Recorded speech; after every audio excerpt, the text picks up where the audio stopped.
Саламатсыздарбы. Эмесе Геошондо программасы.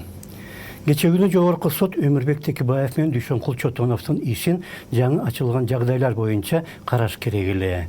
Бирок Нургүл Бакирова бүтүрайымды кылган коллегия ишти 21 августка калтырды. Анткени соттор иш менен таанышып чыга элек экен. Коллегияга соттор Болотбек Акматов жана Аскат Сыдыков да кирген. Биздин адвокаттар берген уақыт 3 ай, 4 ай мурун берилген. Жаңы жагдайлар боюнча прокуратурага 5 ай мурун берилген. Бирок дагы 1 ай бизге уақыт керек дегени бизге түшүнүксүз болуп атат. Анын себептерин биз билбей атабыз, бирок сот ушундай чечим чыгарды. Текебаев жана Чотоновдун тарапташтарынын нааразылыгын түшүнсө болот. Бул иштин акы чүкүсүн баарын соттор гана эмес, карапайым дыйкандар деле билет жана түшүнөт.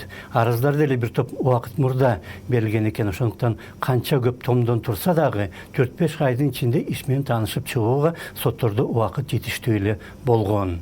Айтылган себеп меселе шылтоо. Буга чейин бул ишти Жогорку соттун башка коллегиясы май айынын башында карап, мурда чыккан өкүмдү өзгөртүүдөн баш тарткан.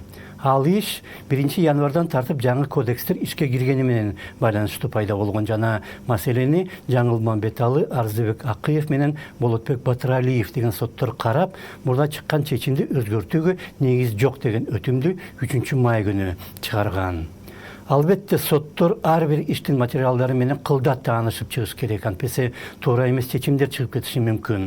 Бирок Текебаев менен Чотоновдун иши атайлап создуктурулуп жаткандай. Анткени сот реформасына сот системасы өзү каршы чыгып жаткан сыяктуу. Соттордун башында мурдагы эле жетекчилик, ар бир соттон мурдагы эле судьялар иштеп жатканын эске алсак, баары түшүнүктүү болот. Ошондуктан Свердлов райондук сотунун мурдагы төрайымы Эльвира Жаркеева же шаардык жана Жогорку соттун судьяларына каршы ачылган кылмыш иштерин жалпы саясат эмес, анын чегинен чыгып кеткен окуя деп түшүнүш керек го. Саясий туткундар Бектур Асанов, Кубанычбек Кадыров жана Бекболот Талгарбековдун бошотулушу дагы ошондой таасир калтырат. Анткени андан ары жылыштар жок.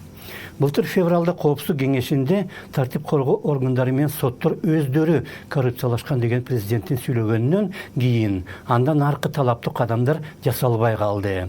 Ошол эле сөзүндө президент иштерди кароону соттор негизсиз создуктуруп жатат деген, бирок Текебаевдин иши дал ошентип создуктурулуп жатат. Ал үчүн айрым эксперттер президенттин командасын күнөөлөйт. Команда, скажем, да, которая работает с Сооронбай Жээнбековым. Сооронбай Жээнбеков менен иштеген команда бошоң, тажрыйбасыз, алысты көрө албаган адистер болуп жатат. Мисалга, биз былтыр ноябрда эле элдик курултай өткөрүп, мурдагы президент Алмазбек Атамбаевди кылмыш жообуна тартыш керек деген чечим кабыл алганбыз. Бирок Сооронбай Жээнбековдун жанындагылар ошол коомдук талапты аткарып, аны ишке ашыра алган жок. Они не понимают силы общественности. Адистик деңгээли төмөнбү же башкабы, бирок жаңы бийлик азыр бир топ иштер боюнча чечим чыгарууда кечеңдеп баратат. Ошол эле мурдагы президент Алмазбек Атамбаев бай эле СИЗОдо отуруш керек эле, бирок тартип органдары өтө жай аракеттенүүдө. Ыкчам иштегенде Жогорку кеңеш аны кол тийбестиктен ажыраткандан эртеси эле ага каршы кылмыш иши ачылып, Атамбаев камакка алыныш керек эле. Башка иштер дагы өтө жай жүрүп жатат. Бишкек жылуулук борборун модернизациялоо же тарых музейин оңдоп түзөө менен байланышкан коррупциялык иштер боюнча сотто күнөөлөнгөн тарап өзүн кожоюн катары сезип, соттор менен күбөлөргө басым кылууда.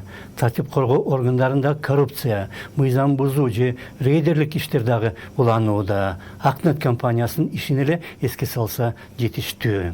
Мындай бошоңдук жана чечкинсиздиктен пайдаланып, мурдагы президент Атамбаев эми өзү каматып салган Текебаевдин ишине да килигишип, азыркы Жогорку кеңеште ушундай саясатчылар жетишпей жатат дей баштады. Бийликтин жай аракеттери жай бойдон кала берсе, реваншисттер эми Текебаевдин иши менен анын ысмын туу катары көтөрүп, бийликке каршы курал кылып алышы мүмкүн. Сен катуу чара көрбөсөң, сенин өзүңө каршы катуу чара көрүлөт деген ушул. Ошондо саламатта калыңыздар.